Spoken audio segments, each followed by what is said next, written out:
Muy bien, señores, pues bienvenidos a la sesión del día de hoy. Hoy nos acompaña la doctora Daniela Velázquez Arestin, en coordinación con el doctor Toledo. Muy amable, muchas gracias. El día de hoy vamos a revisar el tema de manejo de correcciones de pie con sistema de Lizarov.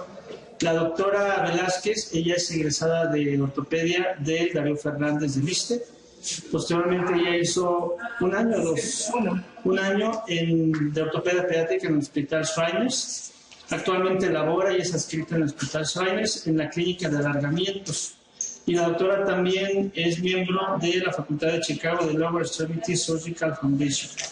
Entonces, nuevamente tenemos aquí puros expertos para hablarnos del tema. Doctora, adelante, por favor. Bueno, pues muchas gracias.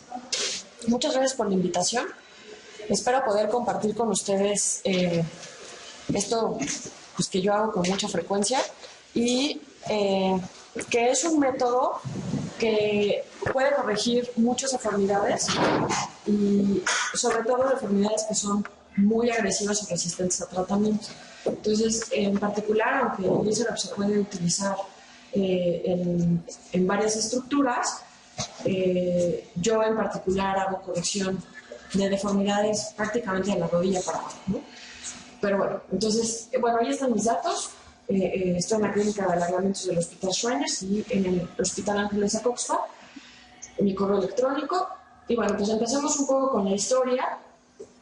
Gabriel Lizarov, que falleció en 1992, hizo su escuela en Krugan, en Siberia, y a partir de muchos ensayos estableció su método, que no solo consiste en la fijación externa, sino en el estudio específico del hueso tratado con ciertas tensiones, disposiciones, estabilizaciones, formas incluso de las osteotomías, para generar corrección de deformidades. Entonces, los principios anatómicos son dependientes en efecto solo del fijador, ¿no? Que serán consideraciones que daremos a continuación, y enfocados en la respuesta que tenga el tejido óseo a estos estímulos que se ven con el fijador. Entonces, sabiendo, por ejemplo, en esta imagen, que el tejido responde a una elongación propia con el sistema de elongación del fijador externo, y la respuesta que éste va a tener para después hacer una reparación tisular de forma progresiva, igual que el propio método, se envuelve toda la regeneración ósea que pueda tener una vez que tengamos la estabilidad adecuada y que establezcamos métodos de compresión y dinamización en el propio aparato. Entonces, el tejido finalmente se adapta a estos cambios graduales, pero no solo el hueso, sino que también tenemos tracción o elongación en otros tejidos, como el músculo, como los tendones, como las cápsulas de las articulaciones, ligamentos, etc. Entonces, esto nos permite envolver a toda la estructura que está dentro del fijador a una corrección. No nos vamos solo con el hueso, ¿no? Y bueno, cuando hay esta adaptación del tejido, el aporte sanguíneo también es modificado porque se hipervasculariza. Entonces, esto nos asegura también que haya un proceso inflamatorio controlado que va a generar una regeneración. Entonces, parte muy importante de la teoría y de la técnica de Lizarov es la preservación del periósteo con osteotomías de muy baja energía y que deben de preservar lo más que se pueda el periósteo. Entonces, mucho de lo que hacemos es, la verdad, mínimo invasivo. O sea, osteotomitos de 1 centímetro.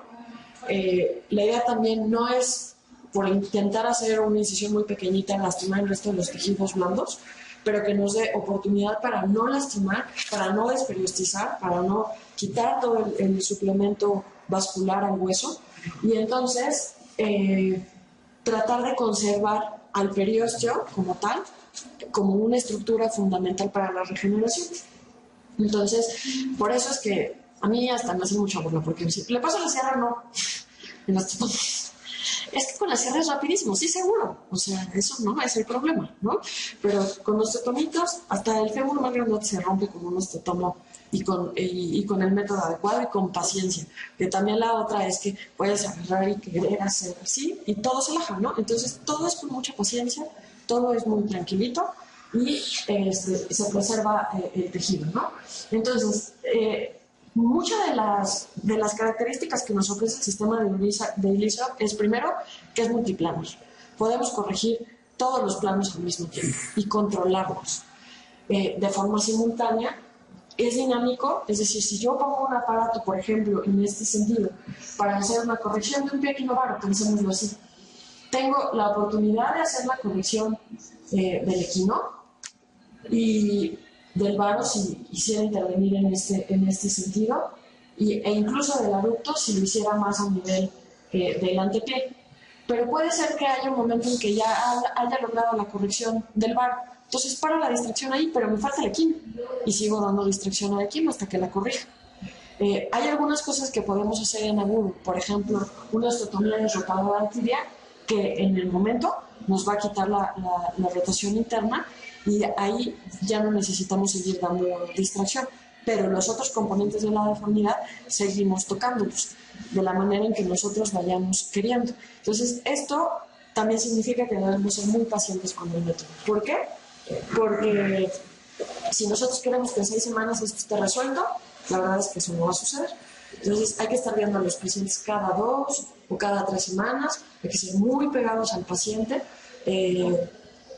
para ir detectando todas estas deformidades, en qué momento es que tenemos que corregir una u otra o parar una u otra, incluso sobre corregir alguna y pensar en tridimensión de los motores que deban de colocarse para la corrección.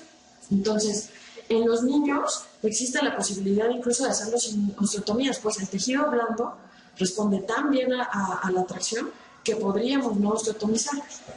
En mi preferencia personal, yo sí lo hago, ¿no? O sea, sí hago osteotomías pequeñas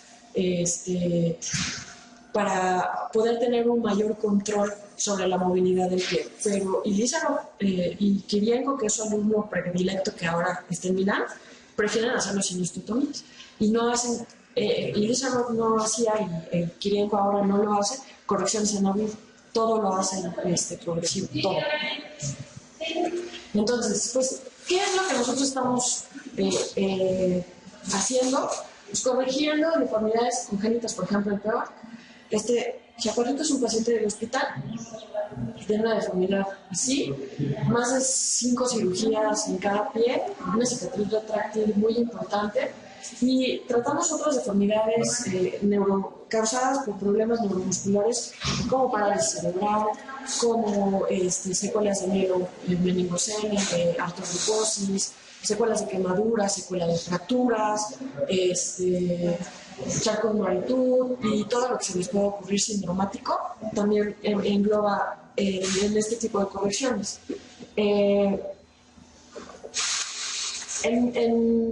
En el hospital, que tenemos muchos métodos para tratar todas estas deformidades, lo que tenemos que pensar es que de repente no todo es Ponseti, no todos son fijadores, no todos son osteotomías en agudo, no todos son liberaciones posterior-mediales. Cada paciente tiene su indicación y la verdad es que el buen cirujano podría hacer cualquiera de estos métodos escogiendo adecuadamente al paciente. Entonces no es que yo haga el Ilízaro, entonces le voy a poner un Ilízaro. No, pues a lo mejor yo hago el Ilízaro, pero se lo paso a Tony que le ponga un yeso, porque sé que es un paciente que le va a ir bien con yesos, ¿no? O yo le pongo un yeso, la verdad, ¿no? Entonces, no es que todo lo que vea, pues lo asocien luego con el fijado, sino individualizar. Y ahorita les voy a decir cuáles son las consideraciones que debemos de tener para pensar en un paciente para este tipo de corrección. Entonces, hay factores que son relacionados al fijado. Por ejemplo, el número de agujas, el diámetro, la tensión de las agujas, el diámetro del aro y la estabilidad del fijador.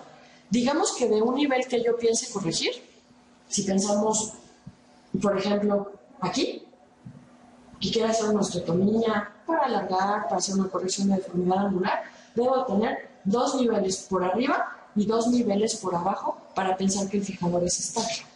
Entonces, este aro, necesitaría uno por arriba de la articulación, si nos cupiera, o bien nos vamos a un nivel distal al pie, como los otros que ya vieron. El diámetro del aro tiene que ser, si ustedes lo quieren pensar de forma práctica, que más o menos sea un par de dedos, o sea, 1,5 centímetros, digo, mis dedos son pequeñitos, ¿no? Que respete el diámetro de la piel del paciente. Eso va a ser suficientemente estable. Si yo le pongo un aro muy grande, porque me da miedo que se le vaya a pegar a la piel, que va a tener una úlcera, es un aro muy inestable porque necesita mucha tensión. Es como pensar en un fijador externo que lo pongamos muy alejado de la piel, cualquier fijador externo monolateral. Y por obviedad, pues si es muy corto, no genera que sea más estable, solamente puede generarnos problemas de úlceras, etc. El número de las agujas. Normalmente ponemos 2 agujas por aro y una de las agujas va en el nivel superior del aro y el otro por debajo. Esto me va a dar estabilidad en el aro. Tengo 2 niveles estables del sitio donde voy a corregir, por arriba y por abajo, ¿sale? La tensión de las agujas y la posición de las agujas. Podría sonar lógico que las pusiéramos a 90 grados. Entonces, eso me reparte en 4 la fuerza que tuviera el aro para tensionarse, pero eso no es correcto. En realidad debemos de ponerlas entre 45 y 60 grados. Y además tenemos que hacer una consideración tridimensional de los cortes axiales de la extremidad y las zonas seguras por las estructuras neurovasculares. Entonces, el diámetro de las agujas, nosotros normalmente con el sistema que les voy a enseñar utilizamos alambres 1.8. Esto permite que se adoce perfectamente a la ranura que tiene el tornillo para pegarse contra el aro. Si son agujas 2.0, no lo agarra, ¿no? Entonces queda aquí, ¿sale? Digamos, queda de esta forma. Y si son alambres 1.6, es muy probable que la tensión del tornillo lo rompa, ¿de acuerdo? Entonces también somos muy quisquillosos en ese sentido, porque eso es lo que nos asegura la estabilidad. Ahora, la tensión. ¿A qué se refiere la tensión? A la tensión que el alambre va a tener a través del hueso y sobre el aro, ¿de acuerdo? Normalmente manejamos unos 100 newtons y esto está graduado con los tensores que nosotros tenemos pues, de la fábrica, ¿no? Del sistema ortopédico. Si yo no lo dejo tan tenso, el paciente va a tener dolor. Y además es muy probable que no sea estable y entonces que no consolide o que no se alargue o que tenga alguna modificación de la angulación. Y si yo lo dejo demasiado tenso y pienso hacer una corrección progresiva, es muy probable que me lleve el hueso con la tensión del aro, Entonces también vas a decir, no, es que yo aquí soy el más fuerte y lo voy a jalar muchísimo porque soy muy fuerte y tiene que quedar. No, tiene que ser a esa tensión, porque si queda más, rasgas no solo la piel, sino el hueso, o luxan las articulaciones. Se empieza a mover y está tan tenso que luxan las articulaciones y entonces tienen un problema muy serio que resolver. Bueno, los factores intrínsecos son como tal del paciente. Y ahí es, ¿dónde lo vamos a poner? ¿Qué tensión va a tener en los tejidos blandos? Me refiero, si por ejemplo pasamos y quiero pasar el alambre en esta dirección, es muy probable que tenga tensión superior si no lo pongo perpendicular al piso. Entonces, paralelo al piso, perdón. Entonces, ahí también voy a tener problemas de dolor todo el tiempo mientras tenga el fijador y eventualmente un sitio de infección. Evidentemente, la densidad del hueso, aunque el principio de Linzerov es que si tiene una estabilidad suficiente, cualquier hueso puede generar hueso, ¿no? Incluso el principio de las pseudoartrosis infectadas es que no las abría, no debridaba, no tocaba solo, era un buen aparato con una buena estabilización y cicatrizaba, ¿sale? Entonces, eso es muy importante de saber en cuanto a la condición del hueso y además el sistema de lo pongamos. Evidentemente es distinto ponerlo en la diáfisis de la tibia que en el calcáneo que es esponjoso, ¿no? O en el medio pico. Y la capacidad, pues depende del propio paciente y la patología de base, ¿sale? Entonces, todo esto de la técnica se resume en que la fuerza tensil es la que nos va a dar la corrección si nosotros la colocamos en el sitio adecuado. Podemos hacer lo que nosotros queramos con el aparato al mismo tiempo. Podemos comprimir de un lado y con otro motor anterior darle distracción. Se puede. Solo quiero comprimir en todos los planos. Puedo comprimir en todos los planos. Quiero comprimir de un lado y alargar del otro. También lo puedo hacer. Es con las bisagras adecuadas, en los sitios adecuados y donde haga yo la osteotomía, ¿no? Porque hay un principio, bueno, hay algunos principios básicos de corrección que me dicen que donde hay una deformidad angular, si yo hago ahí el corte, la osteotomía para hacer la corrección, probablemente por una cuestión muy lógica de una bisagra de apertura y cierre, la voy a corregir. Pero ¿qué tal que esa deformidad está pegada a la superficie articular en la tibia? No puedo hacer jamás ahí la osteotomía. Entonces, tengo que pensarla probablemente más abajo y entonces la fuerza correctiva no será de apertura o cierre, seguramente será de traslación. ¿De acuerdo? Y eso es dependiendo del sitio donde queramos hacer la corrección. El ritmo de corrección, normalmente nosotros corregimos con un cuarto de vuelta al motor que se le tiene que dar cada 8 horas o cada 6 horas, pero esto también es de lo que necesites, ¿no?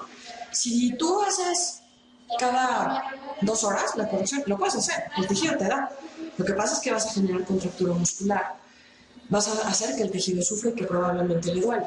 Si tú haces una distracción cada 12 horas, lo que probablemente sea es que se forme callo antes de lo que tú quisieras. Entonces el ritmo que nosotros hemos encontrado adecuado es 3 veces al día. ¿Sale? Y el tiempo, pues de acuerdo a lo que necesites también, cada paciente está individualizado en su meta.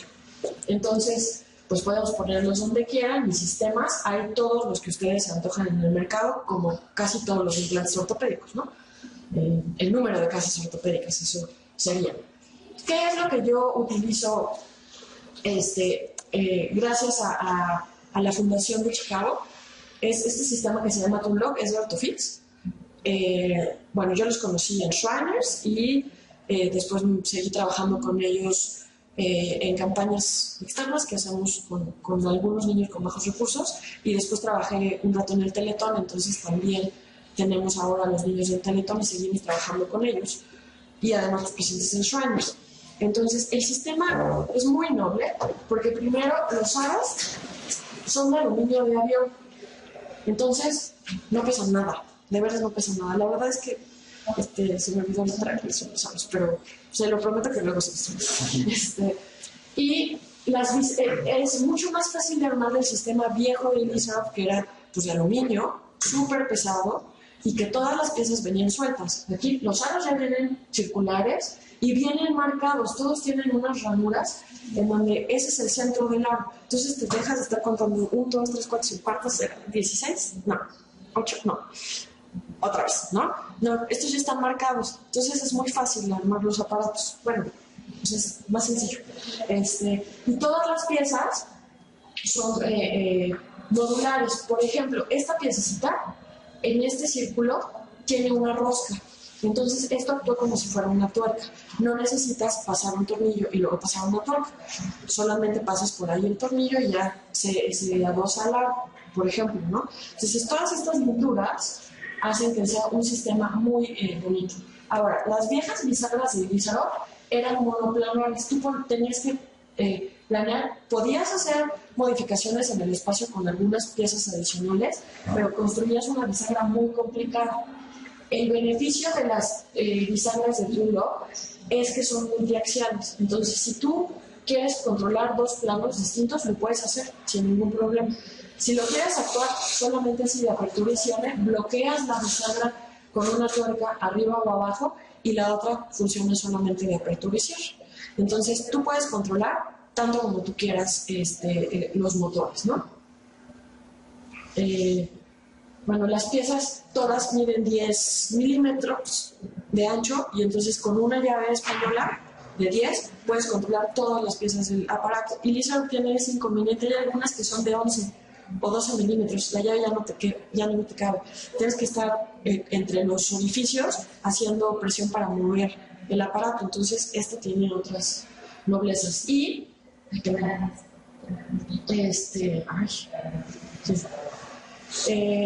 y bueno, pues las correcciones que ya hicimos en todos los planos, tú puedes unir el aparato como tú quieras, en los planos en donde tú quieras.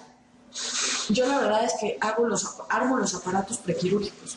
Es una hora, seguro. Entonces con las placas y con las mediciones clínicas hago el armado del aparato y entro al quirófano con el aparato ya técnicamente hecho. Y eso nos ahorra bastante tiempo, ¿no?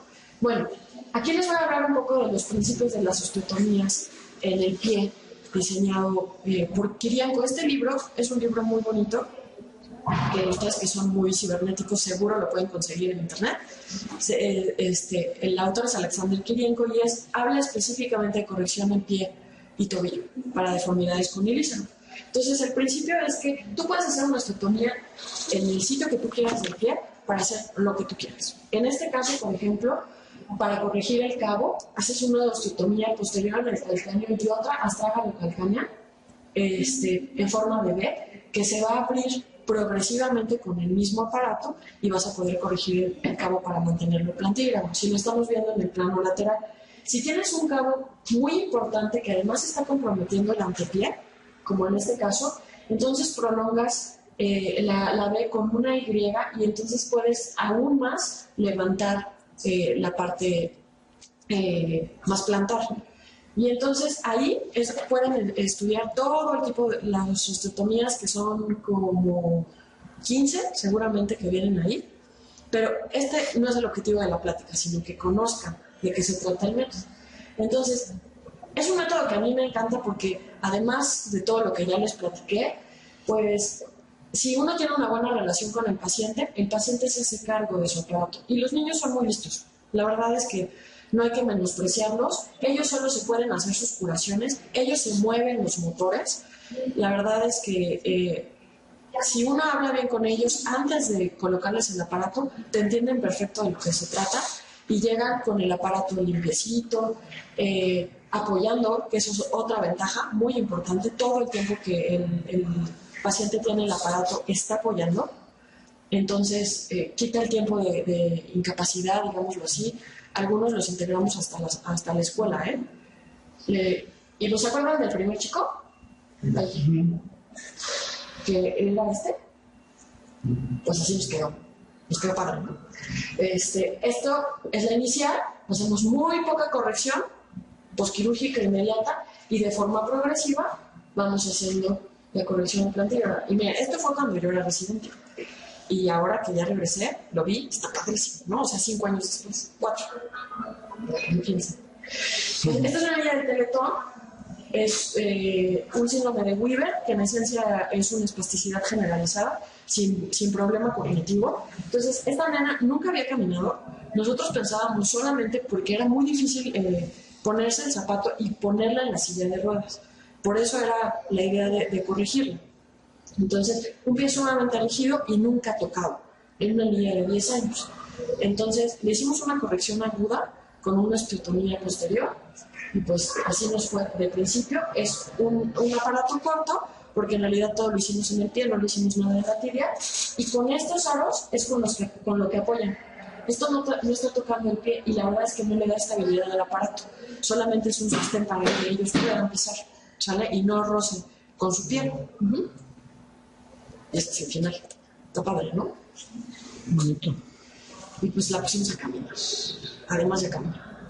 Porque pues, la verdad es que el resto, o sea, eran los pies, solamente su problema eran los pies. Y aunque tenía 10 años y todos pensábamos, pues no tiene potencial de marcha y ese no es el objetivo, la verdad es que se puso a caminar. Y eso está padre. ¿Segundo piso acá afuera o en sexto piso? Soy un paciente del Teletón todavía. Y la verdad es que soy no muy buena para eso de las fotos y así, pero espero ser un poquito ilustrada. Obviamente, pues el trabajo de rehabilitación es bien importante, ¿no? El trabajo de los papás y todo esto, pero estos son niños que están integrados, por lo menos siendo ambulatorios en casa, ¿no? Entonces, eso es bastante bueno. Bueno, esta es una deformidad anterolateral de tibia es conocida como una pseudoartrosis congénita de tibia. El tejido como tal es displásico, pero no está fracturado y no tiene la curvatura habitual de la pseudoartrosis congénita. La tibia como tal tiene esta malformación y además tiene una deformidad posaxial, ¿no? Donde le habían hecho una resección del dedo supernumerario, pero creo que no era el dedito más afectado. Entonces, pues llegó en esta posición. La verdad es que muy limitado para la marcha. Necesitaba un zapato bastante amplio y no sé si alcanzan a ver de estas botas que usábamos en Google Gómez, ¿no? O sea, así de anchotas, porque no había manera de que lo hiciera y esta era la forma en que caminaba. Este es un niño de 5 años y la verdad es que hay mucha controversia de qué edad poner los fijadores, etc. A mí me acompañaron un buen equipo de trabajo social, psicólogos y platicando bien con mi niño. Y este es su fijador. Hicimos una corrección en agudo en el sitio de la deformidad y aquí una corrección progresiva con alargamiento. Tuvimos que sacrificar su dedito porque pues la verdad es que lo quisimos reconstruir, pero se nos necrosó y ya no pudimos, ¿no? Entonces, la maravilla de los niños que ya estaba haciendo su callo aquí, y esta es parte de cómo se ve la distracción, pero unas fotos tal vez no son tan buenas, apoyando. Entonces les pongo, pues es algo que les fabrican los papás, esa como bota que tiene una suela antiderrapante y un colchón abajo. Entonces con el aro que pongo ahí está, la verdad es que los niños sienten confianza de no resbalarse y están apoyando. Entonces, pues disminuye el tiempo de incapacidad. ¿Sí? Y la verdad es que aquí está con una marcha pues, técnicamente normal. Creo que había... Pensé que tenía otras fotos de él solito.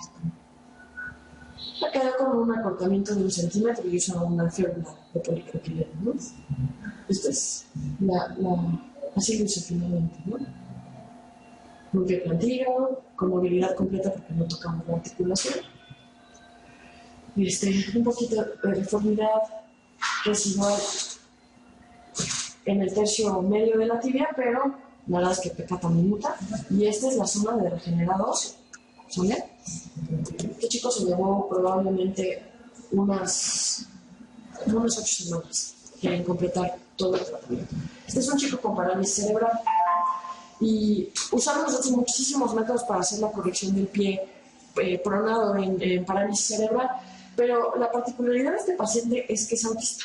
Entonces, cuando llegó a mi consultorio dije, si le pongo un yeso creo que se va a volver loco, o sea, no hay manera, y va a matar a alguien con el yeso. Entonces, platicándolo con la mamá, decidimos ponerle el aparato y